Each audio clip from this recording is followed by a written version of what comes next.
Hi dear friends, welcome to Kerala Mechtech. Kerala മെക്ടെക്കിലേക്ക് എല്ലാവർക്കും സ്വാഗതം. തമിഴ്നാട്ടിൽ കണ്ടപ്പോൾ തന്നെ എല്ലാവർക്കും ഏകദേശം മനസ്സിലായി കാണുമല്ലോ, ഒരു പൊളിഞ്ഞ ഗിയർ ബോക്സിന്റെ കഥയാണ്. പലപ്പോഴും പല വീഡിയോസിൽ ഞാൻ പീരിയഡിക് മെയിൻ്റെനൻസിനെ കുറിച്ച് പറയാറുണ്ട്. നമ്മൾ വളരെയധികം ശ്രദ്ധിച്ച് ചെയ്യേണ്ട കാര്യങ്ങളാണ് പീരിയഡിക് മെയിൻ്റെനൻസ്. സമയാസമയം കറക്റ്റായിട്ട് കൃത്യതയോടെ ചെക്ക് ചെയ്യേണ്ട ചില കാര്യങ്ങളുണ്ട്. ഗിയർ ഓയിലിനെ കുറിച്ചും പണ്ടൊരു വീഡിയോ ചെയ്തിരുന്നു. ഒരുപാട് പ്രേക്ഷകർ അത് കാണുകയും അതിനെ തുടർന്നായിട്ടുള്ള കമൻറ്റുകളും തുടർന്നായിട്ടുള്ള സംശയങ്ങളെല്ലാം പങ്കുവയ്ക്കുകയും ചെയ്തിരുന്നു. അതേപോലെ തന്നെ ഈ ഗിയർ ബോക്സിൻ്റെ മറ്റൊരു വീഡിയോ ആണിത്. ഗിയർ ബോക്സ് ഫുൾ ഓവറോൾ ചെയ്യുന്നതിൻ്റെ ഒരു വീഡിയോ ആണ്. അപ്പോൾ ഈ ഒരു ഗിയർ ബോക്സ് ഫുള്ള് ഓവറോൾ ചെയ്യേണ്ടി വന്നതിൻ്റെ ഒരു കാരണം എന്ന് പറഞ്ഞു കഴിഞ്ഞാൽ ഒരു നെഗ്ലിജൻസ് ആണ്. ആക്ച്വലി കാർ ഓടിക്കുന്ന എല്ലാവരും തന്നെ അതിനെക്കുറിച്ച് പഠിച്ച് എല്ലാം മനസ്സിലാക്കിയിട്ട് ടെക്നിക്കൽ സൈഡ് പഠിച്ച് മനസ്സിലാക്കിയിട്ട് ഓടിക്കുന്നവരായിരിക്കണം നിർബന്ധമില്ല. എന്നാൽ ഇതൊരു അവയർനെസ്സിന് വേണ്ടിയിട്ടാണ് ഈ വീഡിയോ ഇടുന്നത്. നല്ല മഴയുള്ള സമയത്ത് ഈ കാറ് അത്യാവശ്യം നല്ല വെള്ളത്തിലൂടെ ഓടി ഒരു അത്യാവശ്യം ചെറിയ രീതിയിലൊന്ന് ഫ്ലഡ് ആയ ഒരു വണ്ടിയായിരുന്നത്. ചെറിയ രീതിയിൽ, അതായത് ഗിയർ ബോക്സിലൊക്കെ വെള്ളം കയറി, ഗിയർ ബോക്സിൻ്റെ ഒക്കെ സീലും ബ്രീത്തർ വഴിയൊക്കെ അതിനകത്ത് വെള്ളം കയറിപ്പോയി. പിന്നീട് ഇത് ശ്രദ്ധിക്കാണ്ട് ഇങ്ങനെ തുടർച്ചയായിട്ട് ഓടിക്കൊണ്ടിരുന്നു. അത് ഒരുപക്ഷെ ആ സമയത്ത് വീണ്ടും ഒന്ന് പരിശോധിച്ച് ഇത് ഫ്ലഷ് ഔട്ട് ചെയ്ത് കാര്യങ്ങൾ ശ്രദ്ധിച്ചിരുന്നെങ്കിൽ ഗിയർ ബോക്സ് പൊളിക്കേണ്ടി വരില്ലായിരുന്നു. വെള്ളം കയറി ഗിയർ ഓയിലിൻ്റെ ആ ഒരു ലൂബ്രിക്കേറ്റിംഗ് പ്രോപ്പർട്ടി നഷ്ടപ്പെട്ടു. ഇതിനെ തുടർന്നുള്ള കംപ്ലൈൻറ്റുകളാണിത്. ഈ കാണുന്ന ഒരു ഗിയർ, 5th ഗിയറാണിത്. ഇതിൻ്റെ ഒരു പോർഷൻ്റെ ഈ പൊട്ടിയിരിക്കുന്ന പോർഷൻ എല്ലാവർക്കും കാണാം, കണ്ടോ? ഈ പോർഷൻ പൊട്ടിപ്പോയി. അതേപോലെ ഇതിൻ്റെ സിങ്ക്രണൈസർ കണ്ട, സിങ്ക്രണൈസർ റിങ്ങാണ് ഇത്. ഈ ഒരു സിങ്ക്രണൈസർ റിങ് തേഞ്ഞു പോയിട്ടുണ്ട്, കണ്ടോ? തേഞ്ഞ് ഇതിൻ്റെ ടീത്ത് എല്ലാം പോയി.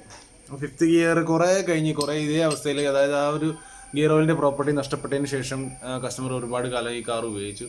കുറേ കഴിഞ്ഞപ്പോഴത്തേക്ക് 5th ഗിയർ മുതലാണ് തുടങ്ങി. 5th ഗിയർ ഇടാനായിട്ട് ബുദ്ധിമുട്ട് വന്നു തുടങ്ങി.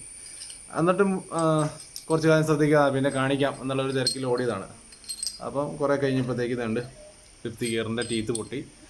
ഈ ഒരു ടീത്ത് പൊട്ടിയിട്ട് ഈ ഒരു പൊട്ടിയ പീസുകൾ ഈ ഗിയർ ബോക്സിൻ്റെ മറ്റു പല ഭാഗങ്ങളിൽ ചെന്ന് മറ്റു പല ഗിയറിൻ്റെ ഇടയിൽ കയറി ചെന്ന് അതിന് ഡാമേജസ് വന്നു. ചുരുക്കം പറഞ്ഞാൽ ഗിയർ ബോക്സ് മൊത്തത്തിൽ ഓവറോൾ ചെയ്യേണ്ട ഒരു ഗതികേട് വന്നു. അപ്പം നല്ലൊരു എക്സ്പെൻസ് ആണ് വന്നേക്കുന്നത്. അപ്പം തുടങ്ങിയത് ഇവിടെ നിന്നാണ്, ഇതിൻ്റെ തുടക്കം സംഭവിച്ചത് ഇവിടെ നിന്നാണ്. ഇതിൻ്റെ ബോഡി മൊത്തം ഓയിലിനകത്ത് മിക്സ് ചെയ്ത് ഇപ്പം നല്ലോണം ക്ലീൻ ചെയ്തതിന് ശേഷമാണ് നമ്മൾ ഇൻസ്റ്റാളേഷൻ തുടങ്ങിയേക്കുന്നത്. നമുക്ക് വീഡിയോയിലേക്ക് പോകാം. അതിൽ നമുക്ക് എന്തൊക്കെ മറ്റുള്ള ഡാമേജസ് വന്നു, എന്തൊക്കെ പാർട്സുകൾ നമുക്ക് റീപ്ലേസ് ചെയ്യേണ്ടി വന്നു, നമുക്ക് നേരിട്ട് കാണാം.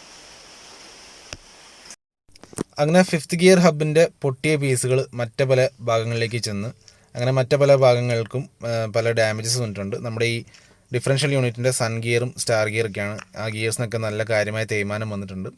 ഭയങ്കരമായിട്ട് എക്സസീവായിട്ടുള്ള നോയ്സും കാര്യങ്ങളൊക്കെ അവിടെ നിന്ന് വരുന്നുണ്ട്. നമുക്ക് ഡിഫറൻഷ്യൽ യൂണിറ്റിൽ വരുന്ന ഗിയേഴ്സിൻ്റെ തേയ്മാനം ഇവിടെ നമുക്ക് കാണാനായിട്ട് സാധിക്കും. സൺ ഗിയേഴ്സും സ്റ്റാർ ഗിയേഴ്സും എല്ലാം നമ്മൾ പുതിയതായിട്ടാണ് ഇൻസ്റ്റാൾ ചെയ്തേക്കുന്നത്. അതിൻ്റെ സ്പേസർ അടക്കം നമ്മൾ പ്ലേ എല്ലാം സെറ്റ് ചെയ്ത് പുതിയ ഇൻസ്റ്റാൾ ചെയ്തിട്ടുണ്ട്. ഇതിൻ്റെ ക്രൗൺ വീല് മാത്രം പഴയതാണ്. അത് കണ്ടീഷൻ വൈസ് അത് ഓക്കെ ആയതിനാൽ ക്രൗൺ വീലും കേജ് നമ്മൾ പഴയ തന്നെ റീയൂസ് ചെയ്യാനായിട്ട് നമുക്ക് സാധിക്കും. പക്ഷേ ഇതിൻ്റെ 2 സൈഡിലും വരുന്ന ബിയറിങ്സ് നമ്മൾ റീപ്ലേസ് ചെയ്യുന്നുണ്ട്. വെള്ളം മിക്സായി ഓടിയത് കൊണ്ട് തന്നെ ബിയറിങ്സ് എല്ലാം അത്യാവശ്യം നല്ലോണം തന്നെ ഡാമേജസ് വന്നിട്ടുണ്ട് ബിയറിങ്സിന്. അതേപോലെ തന്നെ ഈ പൊട്ടിയ ഗിയറിൻ്റെ പീസുകളെല്ലാം ബിയറിങ്ങിലേക്ക് കുടുങ്ങി അങ്ങനെ കുറേ കേടുകൾ വന്നിട്ടുണ്ട്. സോ ഇവിടെ നമ്മുടെ ഡിഫറൻഷ്യൽ കേജ് റെഡിയാണ്. ഇനി നമുക്ക് ഇതിൻ്റെ ക്രൗൺ വീൽ ഇതിലേക്ക് ഫിക്സ് ചെയ്തിട്ട് മറ്റു പല ഇൻസ്റ്റാളേഷനിലേക്ക് പോകാം. ഇത് ഗിയർ ബോക്സിൽ വരുന്ന മറ്റു പല പാർട്സുകളാണ്. ഇൻപുട്ട് ഷാഫ്റ്റ്, ഔട്ട്പുട്ട് ഷാഫ്റ്റ്, അതിൽ വരുന്ന മറ്റു പല ഗിയേഴ്സ്, അതിൻ്റെ സെലക്ടർ ഫോക്സും അങ്ങനെയുള്ള പല കാര്യങ്ങളും. ഇതിൻ്റെയും എല്ലാത്തിൻ്റെയും ബിയറിങ്ങും കാര്യങ്ങളെല്ലാം റീപ്ലേസ് ചെയ്യേണ്ടതായിട്ട് വരും. കാരണം വെള്ളം കയറിയെല്ലാം കേടായി പോയിട്ടുണ്ട്. മാത്രമല്ല ഈ ഗിയേഴ്സ് എല്ലാം ഓരോന്നായി അഴിച്ചെടുത്ത് ക്ലീൻ ചെയ്ത് റീഫിക്സ് ചെയ്യേണ്ടി വരും. വീഡിയോ ഒത്തിരി ലെങ്തി ആവാതിരിക്കാൻ വേണ്ടിയിട്ട് മെയിനായിട്ടുള്ള പോയിന്റ്സുകൾ മാത്രമാണ് ഇവിടെ ഞാൻ ഷെയർ ചെയ്തേക്കുന്നത്.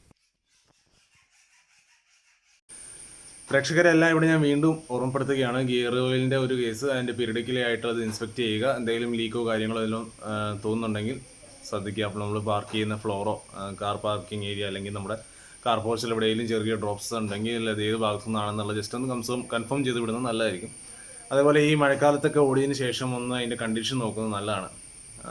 കൂടുതൽ വെള്ളം തങ്ങി നിൽക്കുന്ന ഏരിയയിലൊക്കെ കാർ ഉപയോഗിക്കുന്നവരാണെങ്കിൽ ഇപ്പം ടയറിൻ്റെ ഒരു ഹൈറ്റിനെക്കാട്ടിലും കൂടുതൽ almost near to half of the fender level വരെ വെള്ളത്തിൽ പോയിട്ടുണ്ടായിരുന്നു ഈ കാർ.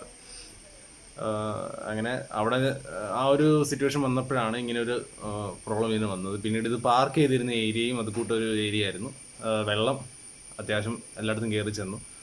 എഞ്ചിനിലേക്ക് കാര്യമായിട്ടുള്ള ഇഷ്യൂസ് വന്നില്ല, പക്ഷേ ഗിയർ ബോക്സിന് പണി കിട്ടി. അപ്പം ചിലപ്പം ഓരോരുത്തരുടെ ലക്ക് പോലെ ഇരിക്കും. ചിലപ്പം എഞ്ചിൻ അടക്കം പോവും, എന്തായാലും ഇങ്ങനെയുള്ള ചില കാര്യങ്ങളുണ്ട്, നമ്മൾ കാര്യമായിട്ട് ശ്രദ്ധിക്കുക. അപ്പോൾ അതിന് വേണ്ടിയിട്ട് പ്രേക്ഷകരെ എല്ലാവരും അവെയർ ചെയ്യാൻ വേണ്ടിയിട്ടാണ്. അപ്പം പിന്നെ മഴക്കാലം, ഫ്ലഡുള്ള കൂടുതൽ ഏരിയ, വെള്ളം കൂടുതൽ കെട്ടിക്കിടക്കുന്ന ഏരിയയിലൊക്കെ കാർ ഓടിക്കുന്നവർ ഇത് പറഞ്ഞ പോലെ അത്യാവശ്യം നല്ല രീതിയിൽ വെള്ളത്തിലൂടെ പോയിട്ടുണ്ടെങ്കിൽ ഒന്ന് എല്ലാ ഫ്ലൂയിഡുകളും കാര്യങ്ങളും ചെക്ക് ചെയ്യുന്നത് നല്ലതായിരിക്കും. അപ്പോൾ ഡിയർ ഫ്രണ്ട്സ്, വീഡിയോ എല്ലാവർക്കും ഇഷ്ടപ്പെട്ടെന്ന് വിചാരിക്കുന്നു. വീഡിയോ ഇഷ്ടപ്പെട്ടാൽ ലൈക്കും ഷെയറും സബ്സ്ക്രൈബ് ചെയ്യാനായിട്ട് മറക്കണ്ട. നമുക്ക് വീണ്ടും പുതിയൊരു ഇൻഫോർമേറ്റീവ് വീഡിയോ ആയിട്ട് കാണാം. Till then bye, take care.